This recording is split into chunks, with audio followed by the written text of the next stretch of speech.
La oxitocina es la hormona de los abrazos, es la hormona de la empatía, es la hormona de cuando estás con alguien, te pones a mirarle a los ojos y no le juzgas. Porque un directivo que no es líder, que para mí un líder es una persona que tiene un mensaje, sabe comunicarlo, es optimista al respecto, es coherente con su vida y sabe gestionar emocionalmente a las personas.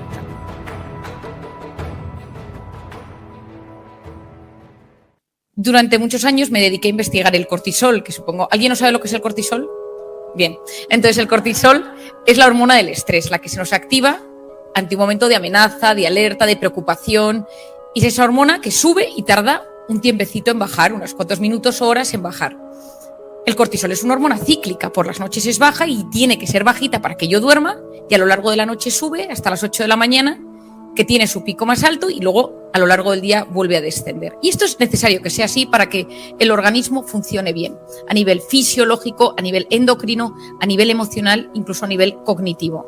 Porque el cortisol, cuando invade la amígdala cerebral, no la amígdala de aquí, pierdes el control. Se llama el secuestro de la amígdala y es cuando te vuelves impulsivo, poco racional, respondes de forma agresiva, esa gente que de repente se obceca con un tema y no hay forma de sacarla del bucle. Yo había estado durante mucho tiempo investigando el cortisol y publiqué cómo hacer que te pasen cosas buenas, cortisol inflamación, cortisol y telómeros, cortisol y probióticos, cortisol y ansiedad, bueno, lo que me habréis seguro muchos oído hablar. Y yo siempre, todo el mundo me dice, ¿no hay una pastilla para bajar el cortisol? Y no hay una pastilla para bajar el cortisol. No entiendo la industria farmacéutica como, bueno, ahora tenemos el COVID, pero que cuando esto termine, que por favor se pongan a ello. Y entonces yo siempre buscaba esos mecanismos fisiológicos de la naturaleza, de la música, que pudieran bajar el cortisol. Y de repente me sucede un acontecimiento que para mí es la clave de todo esto. Yo estaba de baja maternal, yo tengo 4 niños, 4 chicos, y había nacido el tercero. Yo estaba en plena lactancia, de baja maternal, y me avisaron que presentaban un nuevo fármaco en Madrid. Y entonces dije, bueno, pues me voy a acercar y así me pongo al día, que luego parece uno, que yo siempre digo de broma, que yo que he tenido 4 épocas de lactancia, que el cerebro funciona muy bien para algunas cosas, pero otra parece que pierde completamente la parte de la memoria, de la concentración, que me viene bien actualizarme. Entonces me puse ese día, me puse un poco mona, dije, yo tengo un coche, un Golf de toda la vida, que tiene 15 años, está rayado y tal, pero no falla. Es de estos coches que nunca te falla, y me lo llevé a Madrid, al Madrid antiguo, me metí en el parking, en la planta -3, lo dejé aparcado y subí a la presentación del fármaco. Y me di cuenta que tenía que volver a casa para dar de comer al pequeñajo. Y cuando bajé a la planta -3, un tipo con mala pinta empezó a seguir. Hay una cosa aquí. Y empecé a angustiarme y veía que me seguía por detrás y me di cuenta que al lado de mi coche, a los dos lados, había 2 cochazos. Y cuando yo me iba acercando, gritó, las llaves del coche. Y yo le respondí, mi coche es el viejo. En vez de darle, yo qué sé, en vez de darle tirar todo, y me dijo, dame el todo, dame el móvil, tal. Y en vez de darle todo, me metí dentro del coche, bajé el pestillo y me empezó a latir el corazón. Taquipnea, falta de aire, se empezaron a dormir las manos, la mente nublada, y dije, hay todos los síntomas del cortisol. Y yo me los conozco porque me dedico a esto, llevo toda mi vida hablando de cómo te sube el cortisol, y empecé a notar todos los síntomas, no podía pensar, no podía relajarme.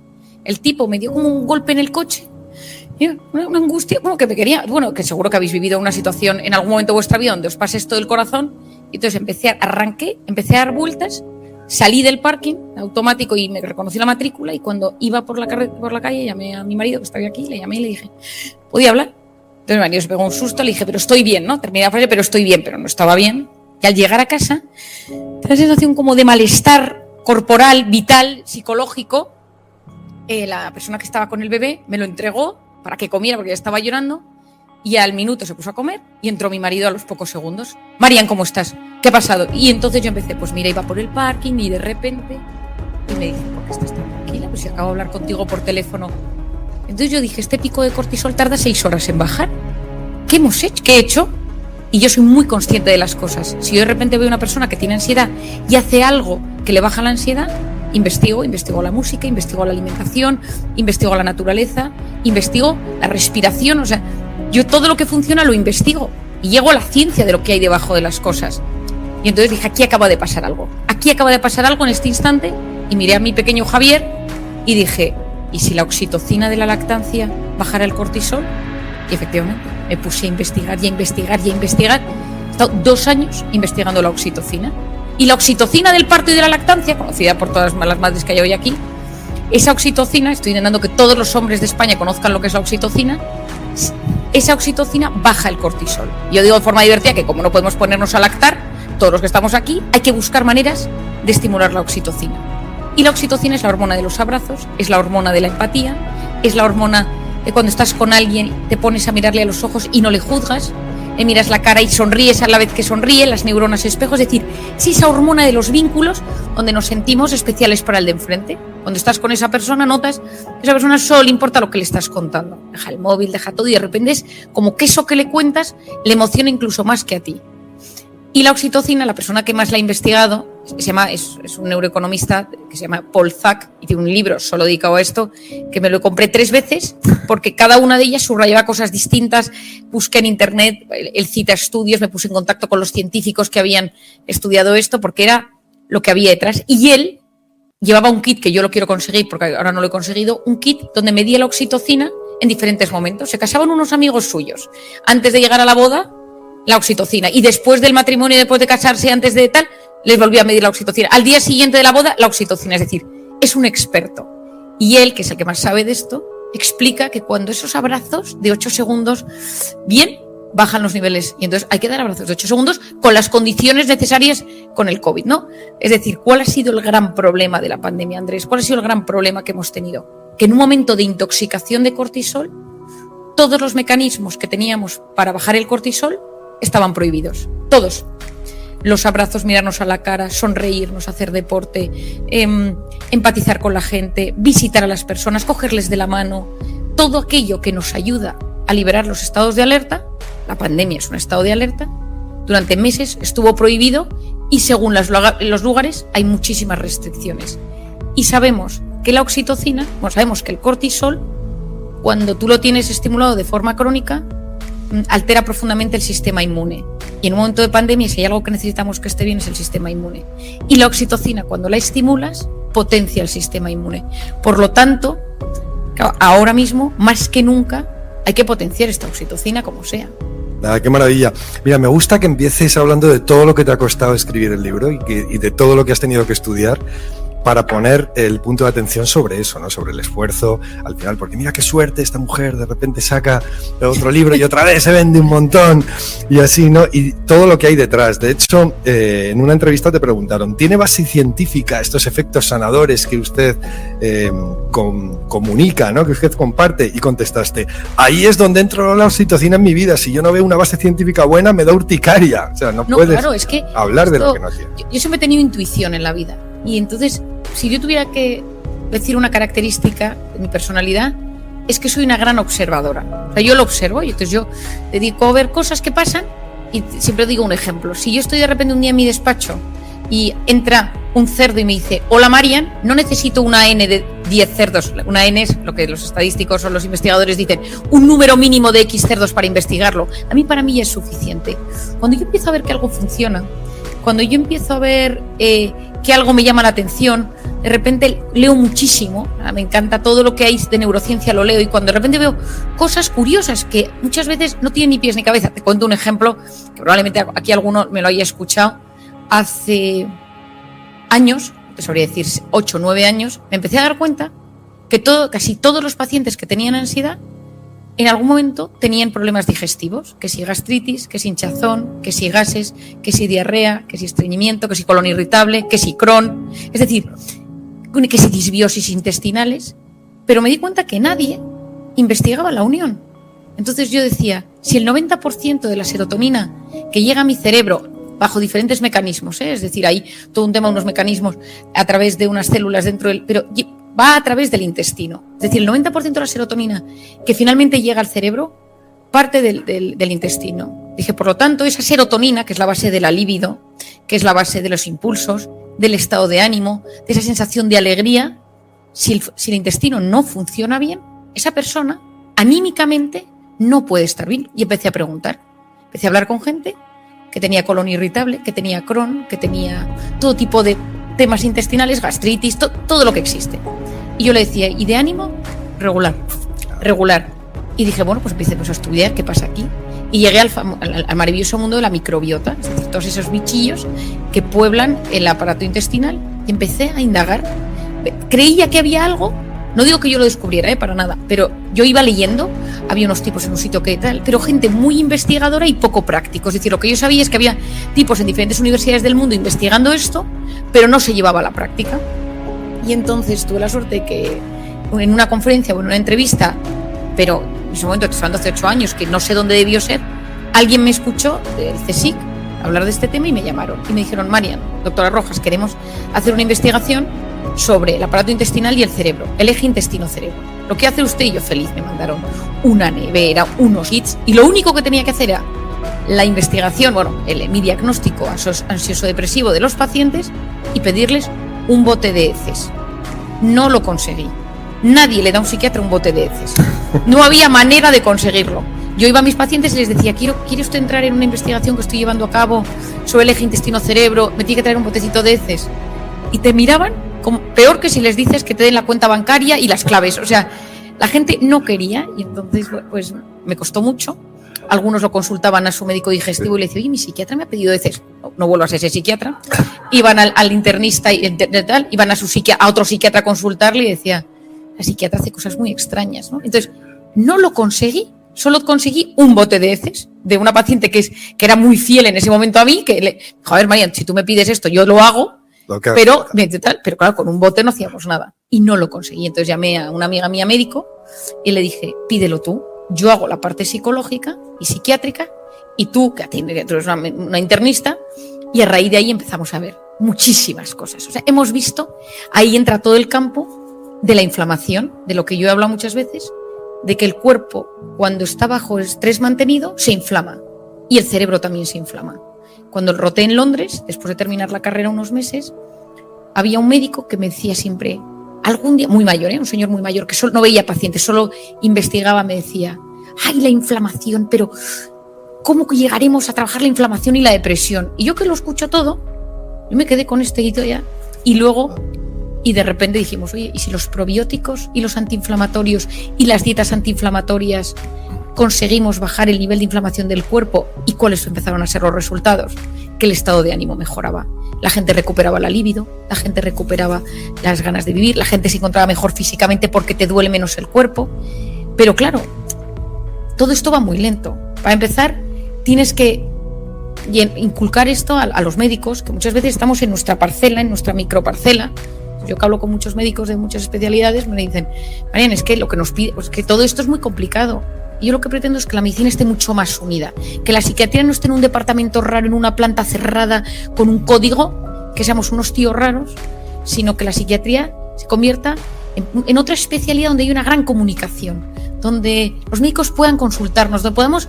Yo llamo al neurólogo de un paciente, yo me pongo en contacto con su médico digestivo, yo llamo al reumatólogo por la artritis que tiene, que le está afectando el estado de ánimo, porque intento que haya una unión. Pero bueno, es lento, va muy despacio, pero yo creo que en unos años lo iremos consiguiendo. Se trata de romper barreras y prejuicios también, ¿no? Como llevas eso de que te sigan llamando joven psiquiatra. O sea, como si los psiquiatras tuvieran que ser todos ancianos y estar así detrás que tenemos muy mal marketing. Yo a veces digo que el mundo de psiquiatría tendría que contratar una gran empresa de comunicación y marketing, porque tenemos, últimamente en algunas series, es que siempre parece que el psiquiatra de repente va bien y de repente hace cosas rarísimas, ¿no? Y digo, es que tenemos un marketing regulero. Y entonces yo creo que, me acuerdo las primeras veces que llegaba a dar conferencias, yo empecé a dar conferencias muy joven, pero porque me fui a Camboya, me pasó todo el tema de Camboya, que seguro que a todos os suena un poco, que me fui a sacar niñas de la prostitución infantil, que me cambió la vida, y cuando volví empecé a hacer una divulgación sobre lo que había que hacer en Camboya, metiéndolo con el trauma, el estrés, el cerebro, las niñas prostituidas, la educación afectivo-sexual, la primera relación sexual y el impacto en el cerebro y tal. Claro, yo te estoy hablando de 27, 28, 29 años. Entonces yo llegaba a un sitio y la gente decía: pues contrate a Marian Rojas. Y yo llegaba, me estoy acordando una vez que llegué en AVE, y es verdad que yo luego me pongo el taconcito y tal, pero llegué en AVE y entonces vi un cartel y dije: soy yo, es imposible.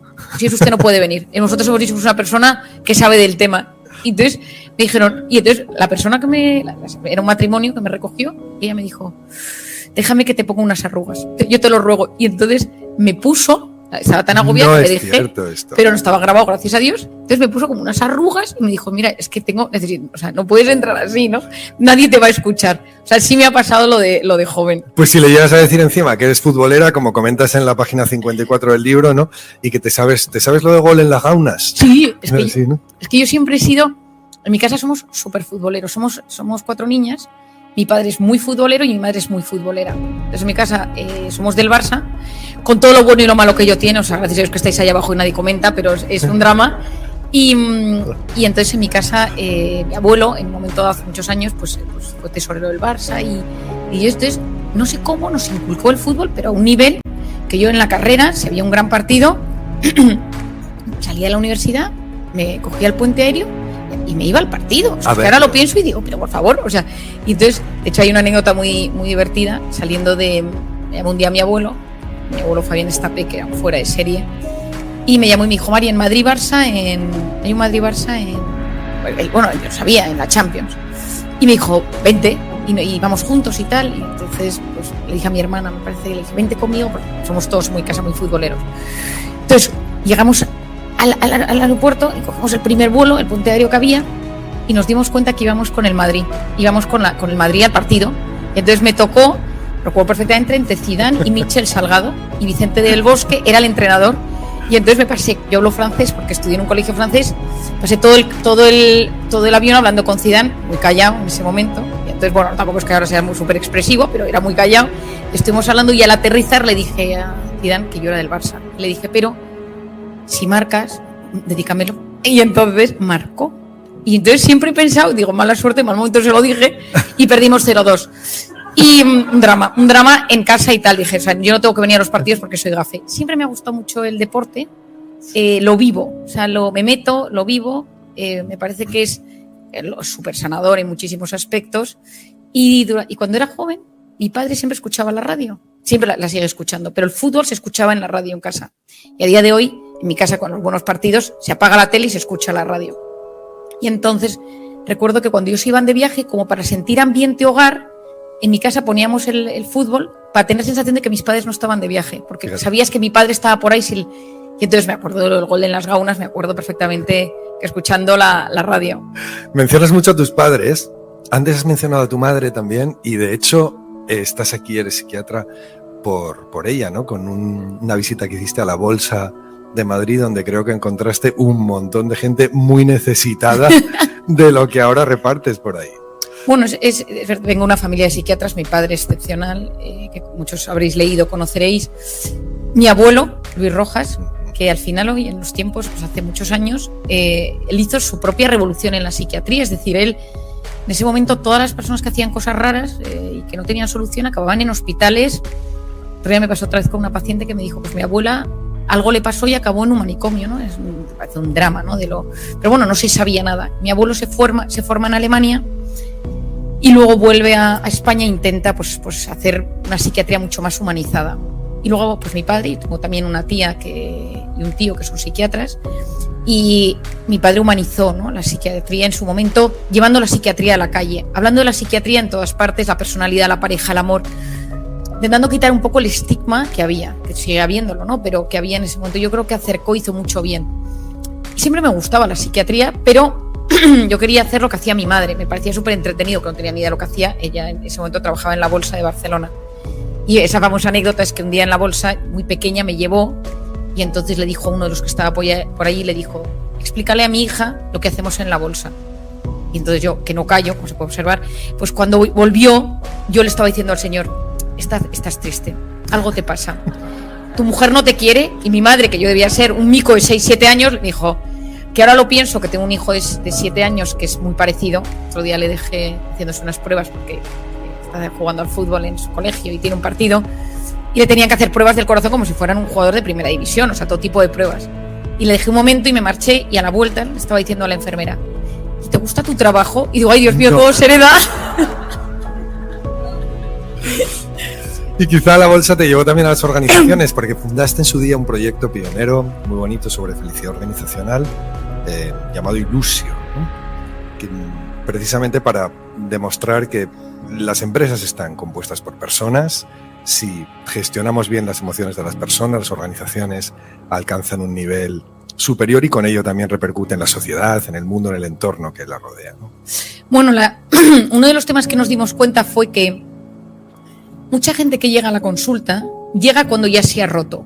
Es decir, esto lo vi me di cuenta hace mucho tiempo. Cuando empecé a ver pacientes, yo decía, qué pena que a esta persona hace 2 años nadie le dijera, estás a punto de que te vas a, si sigues así te rompes. Claro. Es decir, a mí me parecía clave que existe prevención prevención en cáncer de mama, prevención en el cáncer de próstata, prevención en el cáncer, ya no te digo, en el cáncer de pulmón, todo tipo de cosas, y no había prevención en salud mental. Bueno, y de hecho sigue sin haberla demasiado, ¿eh? O sea, es como que al final del final, de repente hay voces que dicen, oye, por cierto, pero no hay prevención. Y entonces, cuando yo vi que eso llegaba, cuando empecé a darme cuenta que la gente solo acude al psiquiatra cuando ya está muy mal, cuando ya tienes la depresión, cuando ya tu vida no tiene sentido, cuando estás en las drogas, cuando te trae un familiar porque no puedes con tu vida, yo decía, si pudiéramos meter la prevención en diferentes ámbitos de la sociedad, conseguiríamos que mucha menos gente se rompa. Y entonces pensé, a nivel educativo, hay que enseñar a los profesores inteligencia emocional, a nivel de las universidades, de los másters, pero dije, uno de los aspectos más importantes es la empresa. Que si conseguimos que las empresas inviertan un poquito de dinero en lo que ahora llaman well-being o todo esto que es mental health o cualquiera de estas cosas, podemos avanzar mucho. Y entonces nos ocurrió esta idea, mis hermanas y a mí, con un socio que es muy amigo nuestro, en el cual nosotros lo que les proponemos a las empresas, y tú te das cuenta cómo respira la empresa, ¿no? Es, tú llegas y dices, porque todo esto viene, Andrés, porque a veces me pasaba que una empresa me invitaba a dar una conferencia, imagínate, ¿no? 400 empleados, 500 empleados.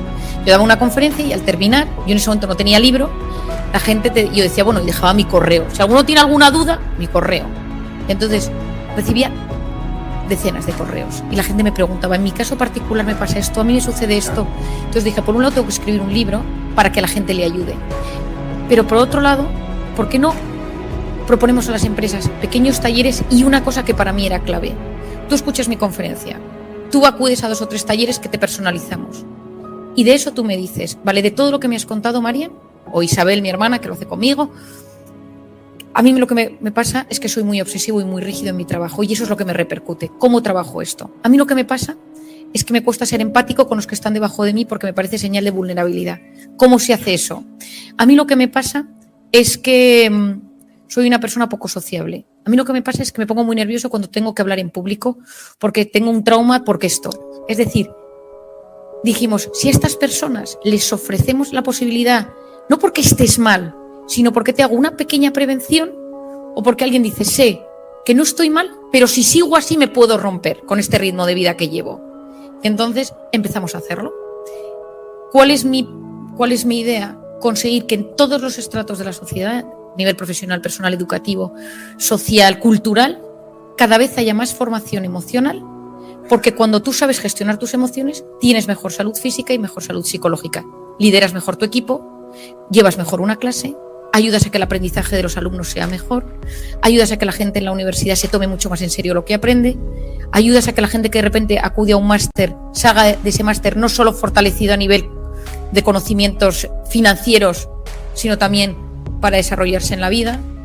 Considero que es clave que la gente que accede a puestos de responsabilidad haya tenido un cierto conocimiento emocional.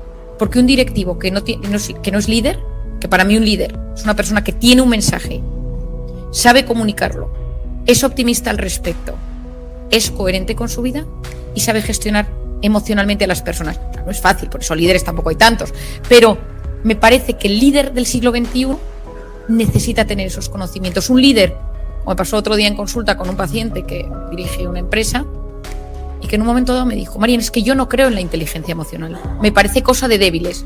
Entonces le dije, bueno, yo respeto todo él, pero no estoy de acuerdo. No, me pareció una barbaridad, pero le dije tal. Me dijo, de hecho me parece que algunos os queréis hacer ricos a costa de una estupidez, ¿no? Entonces, me pareció duro, y yo que soy una persona súper cordial y que es muy difícil enfadarte conmigo, le dije, necesito que salgas un momento de mi despacho, porque me acabas de agredir. Le dije, entonces, dijo, es que yo no lo entiendo. A mí me parece que en esta vida, cuanto más duro eres con alguien, mejor responde. Y ante la dureza, la rigidez y la exigencia por encima de todo, si tú tienes demasiada empatía, bueno, claro, es que te estás yendo a un extremo, pero yo estoy hablando de ver que de frente de ti hay una persona, y eso es empatía. Y la empatía es la capacidad de ponerte en el lugar del otro. Es decir, yo busco ponerme en tu lugar. Yo, Marian Rojas, tengo un defecto y es que soy hipersensible. Si tengo un problema, yo conté hace poco en una conferencia una anécdota que me sucedió hace unos meses, para que la gente sepa que soy sensible, es que yo tengo que trabajar que las cosas, porque me emociono con mis pacientes. Un paciente mío está en un proceso de selección de una empresa y me dice, tengo la entrevista el martes a las 5, y yo el martes a las 5 me acuerdo de mi paciente, y a las 8, si no me ha escrito, le llamo. Oye, sí, pero porque lo llevo. Si un paciente mío está en una crisis matrimonial o una crisis de pareja o en una situación, lo llevo. Puede que no le llame, pero lo tengo ahí. O sea, es decir, me lo llevo no en el sentido del sufrimiento, sino que me lo llevo como acompañamiento. O sea, me gusta que a mi gente le vaya muy bien. Saliendo un día de la consulta, me comentó un paciente al salir, pues que era el aniversario del fallecimiento de su mujer, que había fallecido hacía 2 años de un cáncer, gente muy joven, un drama. Y me fui a la consulta caminando por la calle, un poco tristona, me da pena, la conocí, ella era una persona muy buena, falleció con 30 años, un tumor de golpe y tal, y había una iglesia abierta, y entonces dije, entró en la iglesia y había un funeral, digo, aquí adecuado. Y de repente, la homilía sobre el tipo que había fallecido era tan espectacular que me puse a llorar entre los sentimientos de estos y los otros, y los de al lado. Me acompañó en el sentimiento.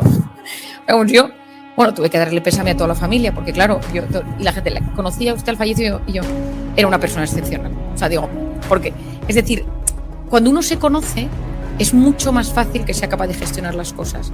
Y volviendo a la empatía de la que te hablaba, Andrés, la empatía consiste en que yo veo tu cara, veo tus facciones, veo que te estremeces, veo que te emocionas, veo que se te empañan los ojos, y entonces te juzgo menos, te trato mejor. ¿Qué pasa con las redes sociales? Que no ves a nadie. O sea, no ves una cara, ves un mensaje.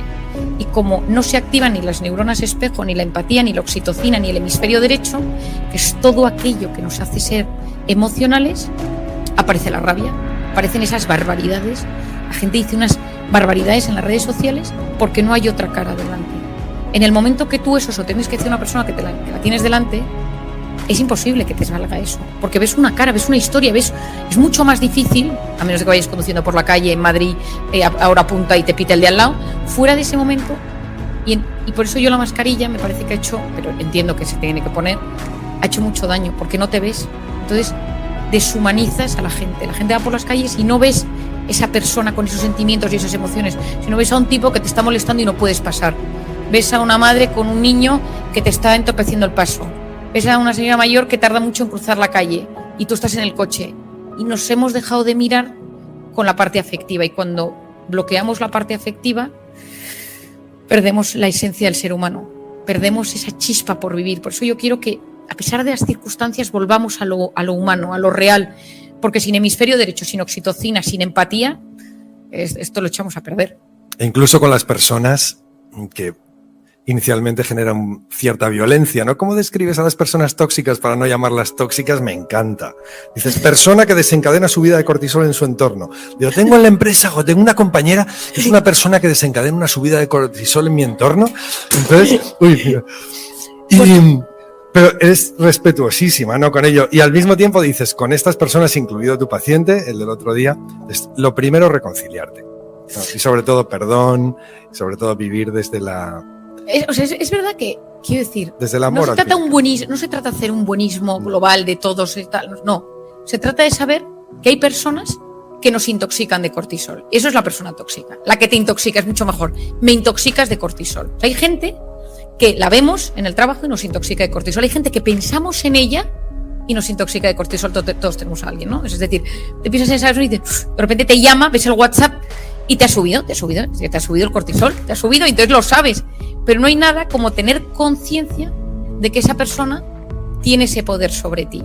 Entonces, yo siempre le digo a la gente, no sé si os acordáis de lo que eran los telómeros, que hablaba de ello en cómo hacer que te pasen cosas buenas. Los telómeros son los capuchones de los cromosomas, y Elizabeth Blackburn descubre, y le dan el premio Nobel de Medicina, cuando una persona se va haciendo mayor, eso es como el reloj, se va haciendo cada vez más pequeño y más pequeño, más pequeño, más pequeño, y tú puedes medir los telómeros y decir, esta persona tiene 43 años, pero a nivel de telómeros tiene 52, pues regular, te cuidas poco, porque cuanto más pequeñitos son tus telómeros, más capacidad tienes de enfermar, de inflamarte, de tener enfermedades cardiovasculares, enfermedades neurodegenerativas. Por lo tanto, los genes son importantes cuidarlos. Y ella lo que descubre es que hay una cosa que se llama la telomerasa, que es la enzima que repara el telómero.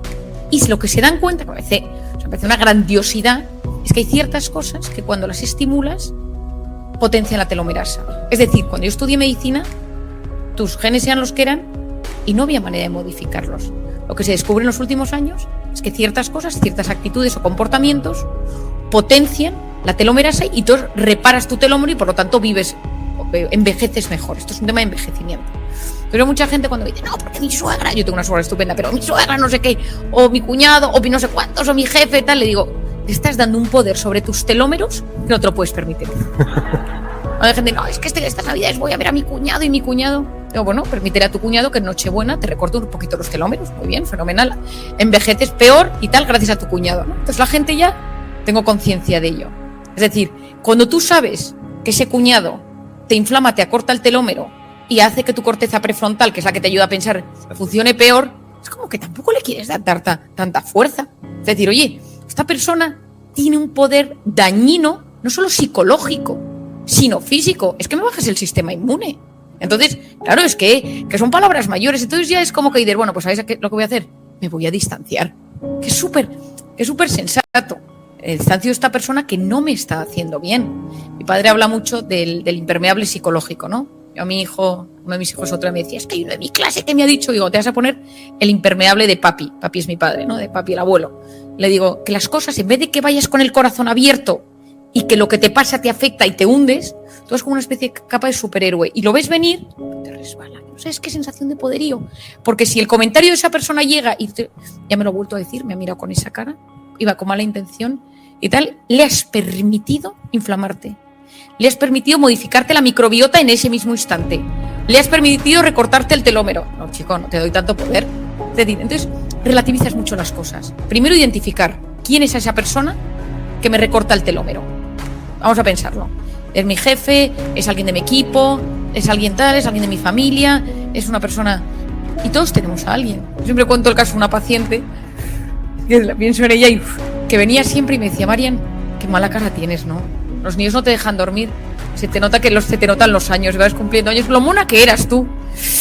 Y entonces a nadie le gusta que le digan eso, ¿sabes? Nos cuidamos un poco, intentamos estar monas y tal, y entonces siempre que la veo, le digo, sí, es que los niños llevan 3 días ingresados en el hospital, tal, cosa que es mentira, es que no, o sea, no era verdad, pero claro, una persona que te dice que tienes muy mala cara, dice, entonces está hablando contigo y te dice, ay, qué pena me estás dando con las ojerillas hoy así, tan oscuras y tal. Me dice, luego si vas a una conferencia, maquillate, o cógete una maquilladora profesional, Marian, y tal. Entonces, tal, ¿no? Entonces, cuando viene, a veces digo, no la quiero ver, es que no quiero que venga hoy. Si tengo un día malo, digo, que por favor que no venga hoy. Entonces, siempre me lo decía, ¿no? Entonces, un día le dije, mira, yo creo que una pauta que vamos a trabajar hoy es no ser tan directa. Dice, a la gente le encanta lo directa que soy. Digo, ¿a qué gente? ¿A qué gente? Dime, ¿a qué gente? Porque yo quiero saber quién le encanta y tal. Todo el mundo y tal. Digo, mira, no. Digo, a mí, por ejemplo, alguna vez que me has dicho que tengo mala cara, pues yo lo hago por ti. Digo, ¿en qué punto lo haces por mí? ¿En qué punto de todos lo haces por mí, no? Entonces, un día vino a mi consulta, la atendí tarde, había habido una persona que había venido muy malita, venía con sus familiares y la atendí tarde, y me dijo, Marian, yo me veo en la obligación de ponerte una demanda por hacerme esperar 20 minutos. 20 minutos no es tanto en mi consulta. Y entonces le digo, mira, a partir de hoy, o me dices siempre cosas positivas, o te doy una lista de 25 psiquiatras de entorno de la mía, pero si yo te lo digo, pero si no sabes lo que yo te quiero. Bueno, es una forma de querer que yo no la siento así. Y entonces yo no me siento bien, porque yo me daba cuenta que cuando ella venía me afectaba. Hay que identificar las personas que nos hacen mal. Y hay personas a las que uno se tiene que proteger, hay personas que están muy metidas en nuestras vidas y no nos podemos deshacer de ellas, esas son las complicadas, y hay personas con las que hay que marcar una cierta distancia. Y hay una cosa que yo denomino la flecha emocional. Esto lo explico mucho en Encuentra a tu persona vitamina. La flecha emocional, que yo trabajo mucho con mis pacientes, es que si en 0 estás en paz interior y en 10 estás en tensión máxima, intoxicado de cortisol, mal, inflamado, todo te duele, no has dormido, cuando estás a partir de 7 sobre 10, no vayas a ver a esa persona. Es que hoy me toca ir a ver a mi suegro y no me llevo nada bien con él. Si estás en 8 sobre 10 y en el trabajo te han bajado el sueldo, tu jefe te ha echado la bronca, tu hijo ha suspendido, no es el día. No vengo de vacaciones, estoy feliz, todo me ha ido fenómeno. Hoy es el día de ir a ver a tu suegro.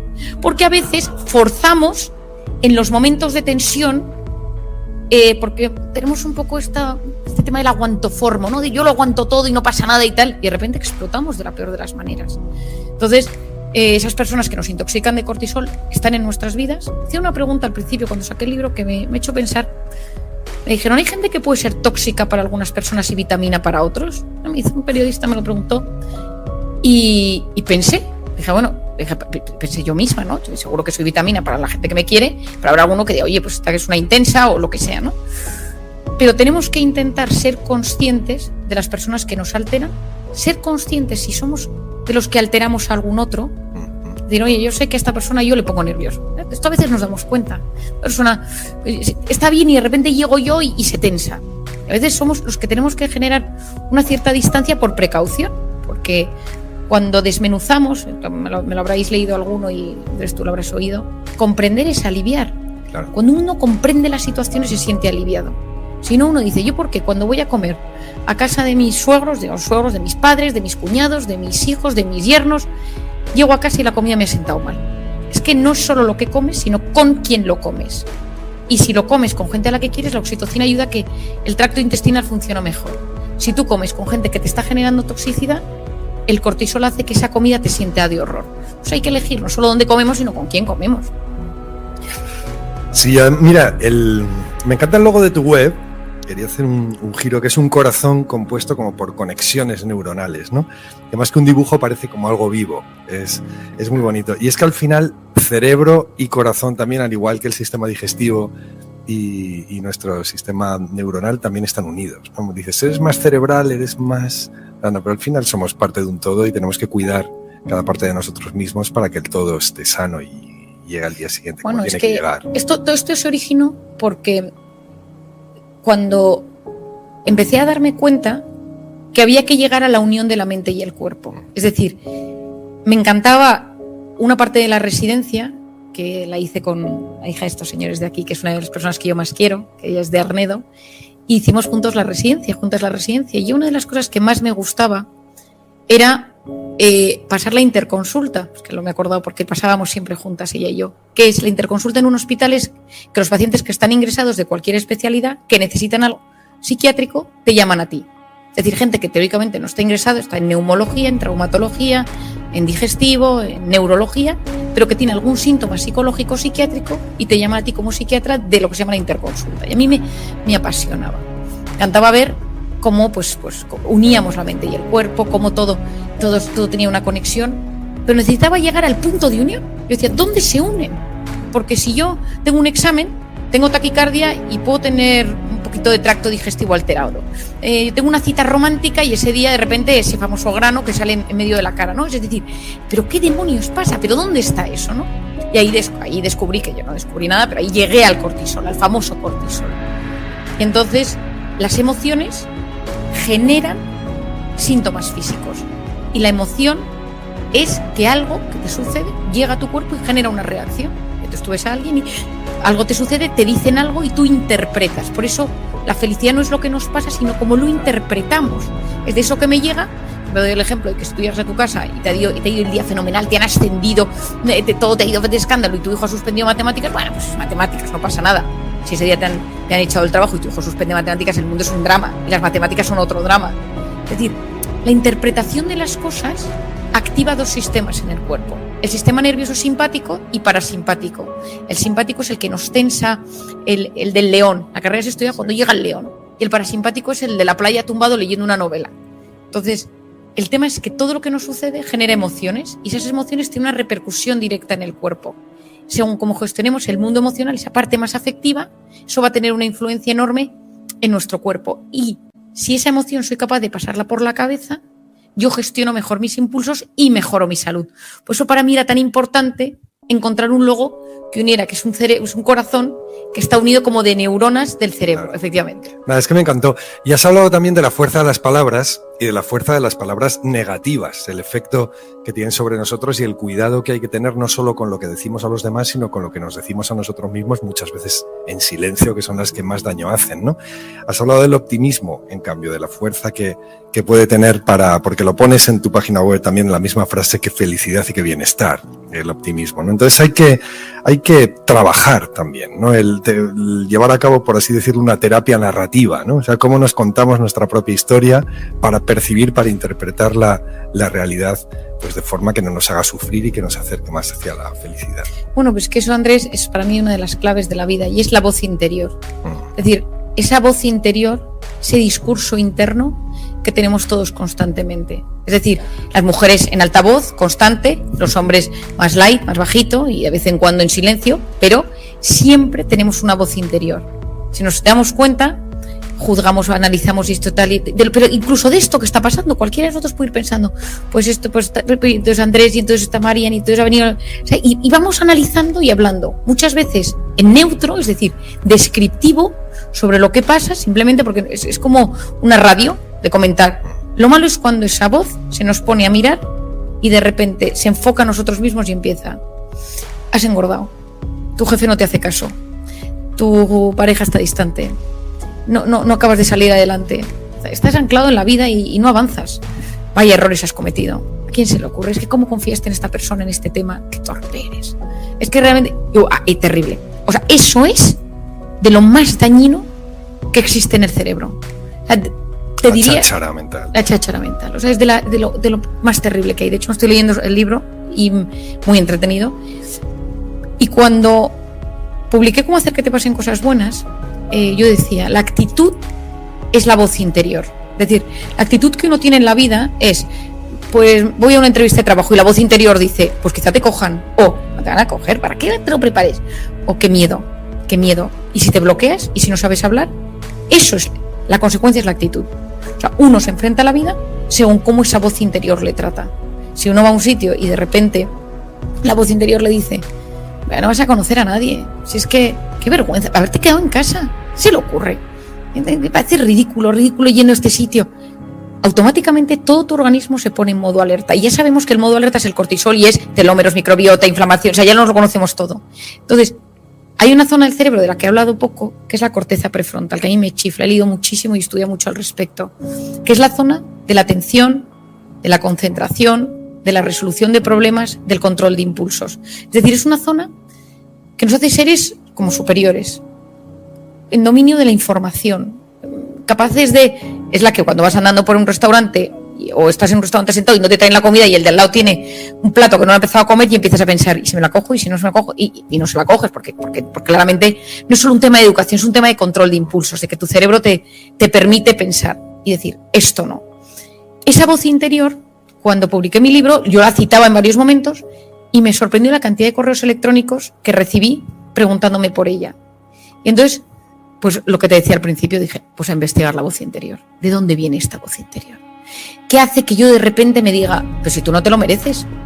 Si eres mal padre, si eres mala madre, si no sabes cuidar, es que te dejan los hombres porque eres muy dramática. Es decir, ¿de dónde viene esa voz, la negativa, que nos machaca? Y entonces, después de escuchar tropecientas, pues imaginaos todas las historias que escuchadas en los últimos años, en el segundo libro lo explico, se me ocurrió una teoría que creo que es bastante plausible dentro de que es una teoría. Esto no es científico, esto es mío. Pero que lo he llamado la grabadora en la infancia. Y mi teoría es que cuando tú naces, es como si te metieran un microchip en el cerebro, en blanco, como una cassette. La cassette que mis hijos dirían que es una cassette, ¿no? Pero bueno, un esto, ¿no? Ahora que es un chip o un algo, ¿no? Aquí dentro, en blanco. Y le dieran al record, a grabar. Clink, y empezar a grabar. Y a grabar, y a grabar. ¿Y qué graba? ¿Cómo me tratan mis padres? ¿Cómo se tratan entre ellos? ¿Cómo habla la gente de mi entorno más cercano de mí? Este es un pesado, buah, este no hay quien aguante, este no llega a nada en la vida, es el torpe, el listo es el hermano. Está gorda, es que gorda, pero no, trae una paciente que me decía, es que mi madre siempre me decía, solo las delgadas consiguen algo en la vida, ¿no? Entonces toda su vida luchando por las dietas y toda su vida, y está delgada, pero se ve gorda porque considera que su madre no se la sigue viendo gorda. Entonces está completamente anclada en esa frase. Es decir, Si alguno se pone a pensar en su vida, en esa frase a veces negativa que nos decimos, ¿no? De no te lo mereces, tal. Nos encontramos de repente con un profesor, nos encontramos de repente con un padre, con un hermano mayor, ya no digo si ha habido trauma, si ha habido trauma, bullying, acoso, abuso, la cosa, eso ya son palabras mayores, pero me refiero al normal, ¿no? De repente nos viene una frase de no eres lo suficientemente buena. Y eso es terrible, porque influye, determina la actitud que yo pongo en los retos en la vida. Si yo no soy capaz de vencer eso, soy a mis pacientes, les digo, ¿qué dice tu voz? ¿Qué dice tu voz? Has fracasado. Dime qué dice tu voz y dime de dónde viene esa voz. Y de repente descubres que te vas a la infancia, te vas a la juventud o, a veces, a una relación humana, puede ser un jefe. Y yo, una persona muy normal, tuve una infancia muy buena, pero de repente tuve un jefe que era siempre, estoy pensando en un paciente que tengo muchísimo cariño, un tío con una infancia normal y tal, pero su primer jefe siempre le decía, eres tan torpe que si no te iba a contratar yo no te contrata nadie. Wow. Y este tipo tuvo una enfermedad, no sé qué, dejó la empresa y entonces cuando empezó a hacer entrevistas paralizaba el miedo. Es que yo soy un torpe. ¿Pero de dónde viene que tú eres un torpe? Y entonces un día me dice, bueno, mi jefe me lo decía. Y entonces ese jefe había tenido el poder, a veces nosotros damos ese poder, pero a veces entra solo. A veces le abrimos la puerta y decimos, ven aquí. Y otras veces es por ósmosis, por un momento de vulnerabilidad, por un momento de tensión. Cuando tienes una tensión en tu cuerpo, cuando estás en sistema nervioso simpático, cuando estás con el cortisol a tope, lo que llega, como no eres consciente porque la corteza prefrontal en los momentos de supervivencia funciona peor, se integran cosas que luego cuando pasa el tiempo dices, ups, esto entró en un momento malo mío. Yo estaba desbordado por el trabajo, no sé cuántos, tal, y ¿cómo permití eso? Y este tío, y esta pareja que tuve, y que esta persona me trataba tan mal. Pero en un momento de supervivencia no dejas lugar al corazón y vas a modo supervivencia. Y de repente pasa esa época y de repente dices, ¿pero realmente me trato así? ¿Pero realmente me pasó esto? ¿Pero realmente lo gestioné tan mal? Pero es que no eras capaz de hacerlo de otra manera, porque neurobiológicamente hablando, tu cerebro no te lo permitía. Volviendo a mi voz interior, ¿qué recomiendo yo? Lo primero, analizarla, ¿no? Y decir, bueno, a ver, ¿yo cómo me trato? Entonces, los días que no duermo, soy un desastre, porque me levanto y digo, qué fea estás, que no sé cuándo, tal. Los días que estoy triste, los días que me he peleado con alguien, los días que voy al trabajo, los días que me encuentro con este grupo de gente que las veo de esta manera. Era una paciente que tiene 42, 43, quedó con todas sus amigas del colegio, hicieron una quedada después de 2 años sin verse, eran 20 y ella era la única soltera sin hijos. Y entonces todo el rato empezó con frases de antiguos ex que le decían cuando le dejaban, vales mucho pero no eres suficiente para mí, porque todas esas frases tan tóxicas. Empezó a hundirse en medio de la cena, las empezó a ver a todas, su madre diciéndole de pequeña, con lo rarita que eres, a ver quién te aguanta. Y de repente se vio completamente bloqueada y tuvo un ataque de ansiedad. Escribí un correo y tal y le dije, bueno, hay que desbloquearlo. Hay técnicas, yo utilizo mucho, por ejemplo, el MDR, lo explico en el libro, que es una técnica que aprendí a hacer en Camboya y luego vi a un psicólogo curioso en Camboya hacer una técnica con una niña violada, una historia dramática, un tema horrible, y él de repente, la niña tenía ataques de pánico y le hizo esta técnica, el MDR, y yo, pues con lo que os decía, algo funciona, a investigarlo. Y llegué a España, busqué lo que era la asociación, hice el curso, me formé y llevo, pues, no sé si 10 años haciendo, y desbloquea situaciones. El MDR, porque alguno estará pensando qué es las siglas en inglés son Eye Movement, o sea, es una técnica de movimiento de ojos reprocesando información. Entonces yo siempre explico que es como si tú tuvieras el hipocampo, yo lo explico de esta manera a mis pacientes por hacerlo sencillo, ¿no? El hipocampo, que es donde se guardan todos los recuerdos, es como un archivo, y tiene un canal de comunicación con la amígdala, que es el centro del miedo, de la gestión de la ansiedad. Entonces, si uno va por París con su marido, todo precioso, súper romántico, París se inserta y amígdala dice París, ok. Si yo voy por París y de repente me paran por la calle, me atracan, me roban la cartera, a mi marido le pone el cuchillo en el cuello, se pone a temblar, París no se inserta bien y la amígdala, cuando yo pienso en París o en la marca de mi cartera o veo el cuello de mi marido con la señal aquí del cuchillo que todavía no se le ha ido y lleva una tirita, de repente esto hace clon, clon, clon y todo se mueve. Entonces el problema es que muchas veces en el hipocampo tenemos cosas que no están bien insertadas. Una pareja que te hizo daño, un padre que no te quiso, o sea, un abuso sexual. Yo empecé con el tema de abuso, El tema de abuso son los temas que yo más que yo más gestiono porque es una de mis especialidades. Y lo que hace esta técnica es que de repente esa me parecía una cosa de pensar que es como medio magia, pero ese tema se va metiendo, a medida que haces la técnica, y de repente se produce una técnica de relajación. A través de los movimientos de los ojos, parece, y las investigaciones sugieren que tiene mucho que ver con el tema del sueño REM, el sueño por el movimiento de los ojos cuando se procesa la información. El caso es que es una técnica muy buena. Yo soy la gente que tiene algún trauma, alguna situación que no gestiona bien, le digo, intenta hacer esta técnica.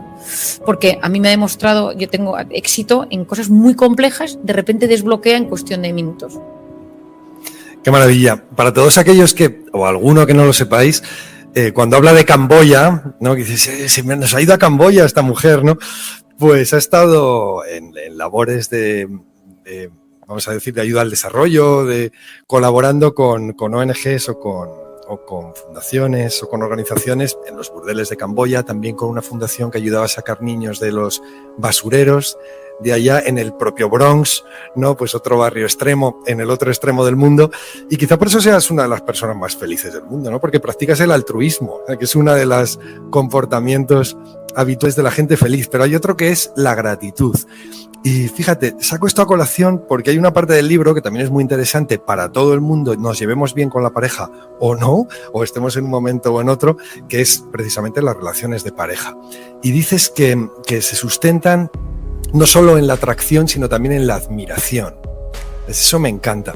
Y pensé el otro día que del mismo modo que es saludable llevar a cabo un diario de gratitud, ¿no? Pues para bajar la depresión, para subir nuestro bienestar y mirar las cosas buenas que nos han pasado en el día, que también puede ser favorable llevar a cabo un diario de gratitud sobre la otra persona, o sea, lo que te aporta otra persona día tras día, para no dejar que la rutina aplaste esas cosas maravillosas que te asombraron al principio, ¿no? Tú hablas de recuperar esa sensación y de mantenerla distinta a lo largo del tiempo, pero sobre todo mantener esa llama que, aunque suene a frase manida, es lo que funciona al fin y al cabo. Efectivamente. Bueno, lo primero, lo de Camboya y tal, es que desde pequeña me encantaba el tema solidario, me apasiona. O sea, cuando me casé lo dejé de hacer por ahora. Ayudo de otras maneras, ¿no? Intento, pues, a través de charlas, cosas benéficas. Pero bueno, me pasan todo tipo de anécdotas. Quiero decir, cuando puedo ayudar, el otro día salí de mi casa y había una persona pidiendo dinero, y entonces me dijo, ¿le puedo contar por qué estoy pidiendo dinero? Verte curioso.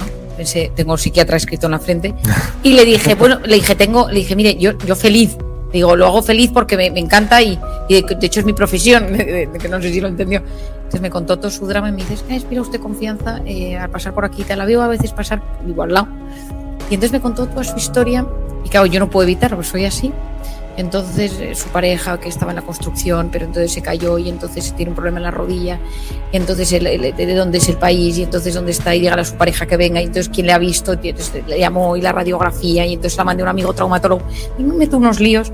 Y entonces, ahora cuando el otro día pasaba con uno de mis hijos y estaba esta persona en la calle pidiendo dinero y tal, dice, ya le ha visto el traumatólogo, está mejor la rodilla. Le digo, no, usted deje de pedir dinero en la calle, vamos a buscar trabajo. Digo, porque es que no podemos seguir aquí yo gestionándole la rodilla de su pareja, y usted que aquí sigue con...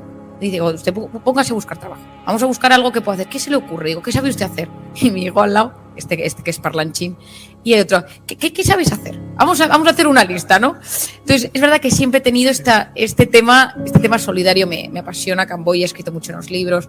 El Bronx, que fue una experiencia muy joven, el Bronx Camboya fue brutal, pero el Bronx es que era todavía más joven, estaba en segundo de carrera y me metí en un barrio marginal a dar clase a niñas.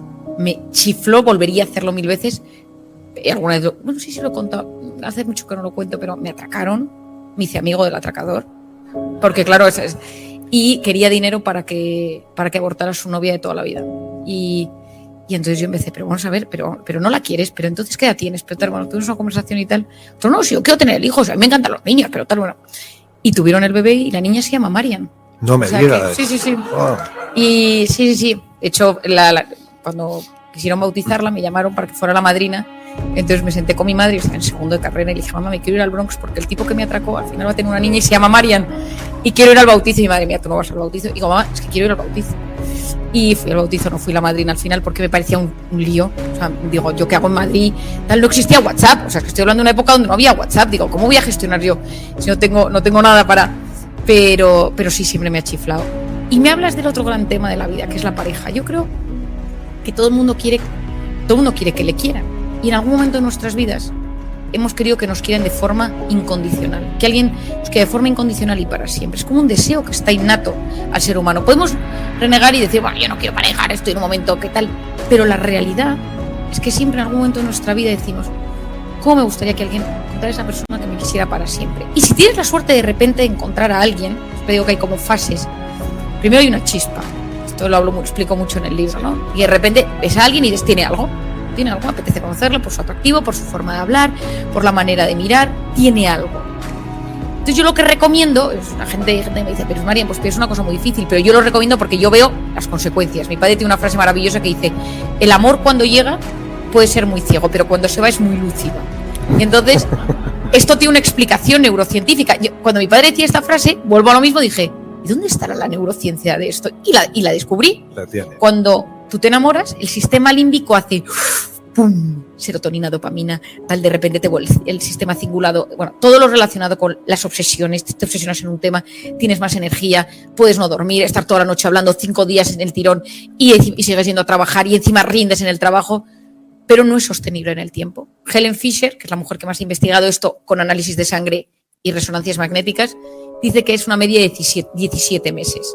Pero en ese momento, automáticamente, la corteza prefrontal, que es la que piensa, se desactiva. Entonces, durante 17 meses, literalmente estás ciego. No lo ves. Entonces, yo recomiendo, por eso yo en el libro lo explico, es la teoría de la pirámide, que digo, cuando estés en un momento de paz, haz tu propia pirámide. Yo he hecho más de 1.000 o 2.000 pirámides de gente que viene a mi consulta, como esto lo dije como hace 10 años, entonces en ese momento tenía tiempo y la gente venía y yo les hacía su pirámide, que es los criterios que crees que tiene que tener la persona con la que estés según tu forma de ser.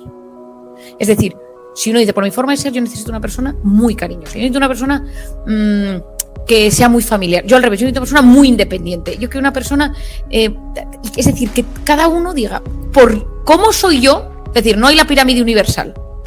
Entonces, si uno no la tiene clara, en el momento que aparece eso guay, la corteza prefrontal deja de funcionar, da igual que tenga 3 hijos y tal, ¿no? De repente, yo recuerdo otro día hablando con una paciente que venía por primera vez y me decía, tarde he visto lo de tu pirámide en el libro. Dice, tarde lo he leído. Dice 50 años, está casada y de repente se separa y dice, pero quiero conocer a alguien, y se descarga Tinder y pone 25 años, un chico.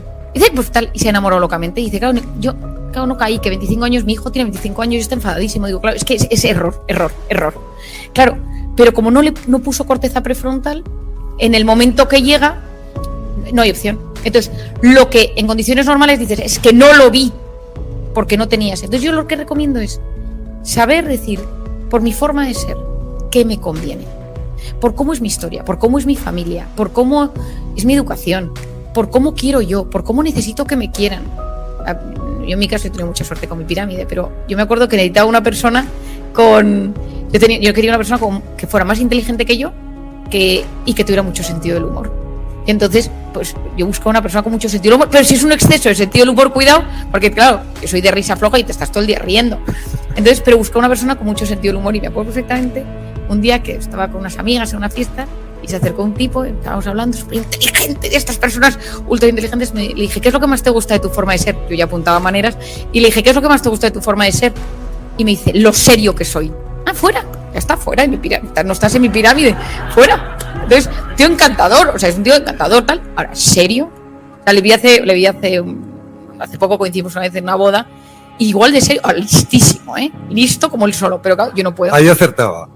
No, en eso acertaba. Entonces, ¿qué pasa? Que cuando la corteza prefrontal entra, lo que sucede es que dices, ¿me conviene? ¿Me hace ser mejor persona? ¿Saca lo mejor de mí? ¿Está en mis criterios? Que sea así, así, así. Es decir, bueno, da igual, yo puse que en verdad yo quería que fuera, pero ahora no importa, cuidado. Porque si era algo que en un momento con una corteza prefrontal funcionante lo decidiste, era porque tenía un sentido. Porque si no, luego, el otro día lo hablaba con una paciente que me decía, Marian, es que me he enamorado de mi jefe y está casado. Y le digo, dice, ya, pero es que ¿en qué momento de tu vida permites? No, y hay mucha gente que dice, es que eso no se puede controlar. Hay segundos, minutos, horas, días en los que te das cuenta Si de repente ves que tu jefe te hace un poco de gracia, aléjate de tu jefe. Si está casado, caso de este es que justo está esperando encima un bebé, aléjate. O sea, aléjate, porque puedes hacer mucho daño a esa relación. ¿Por qué?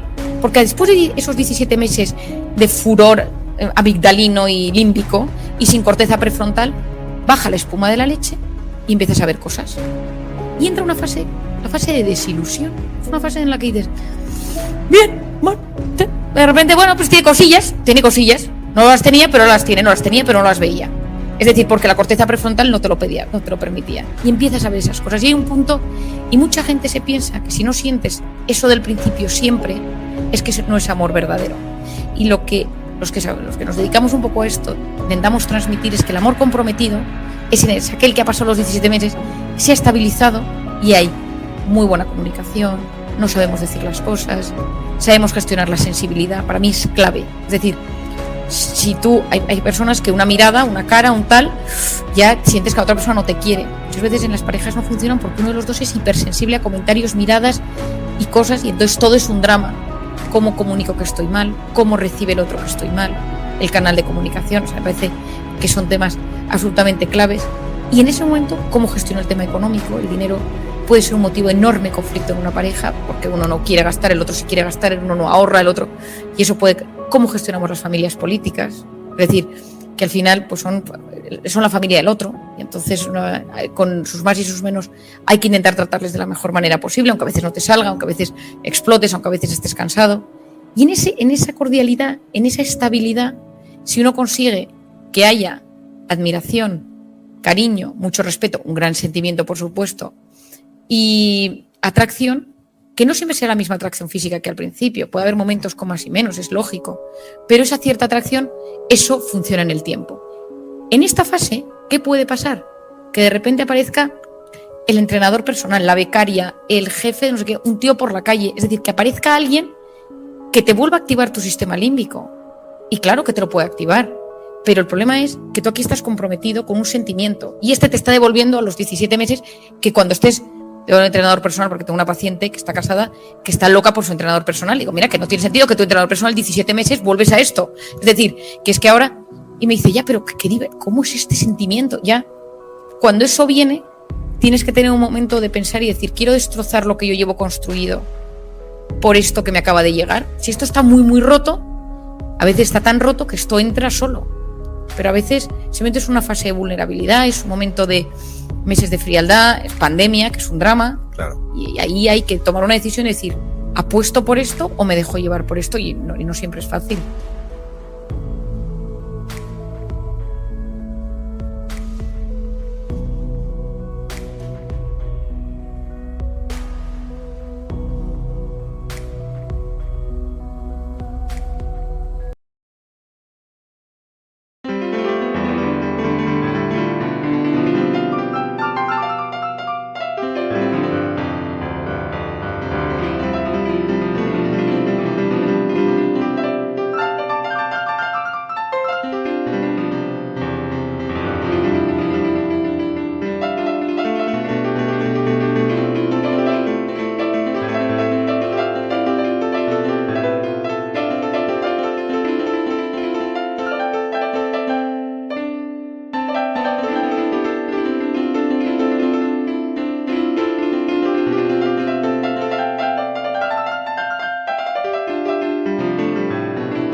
die.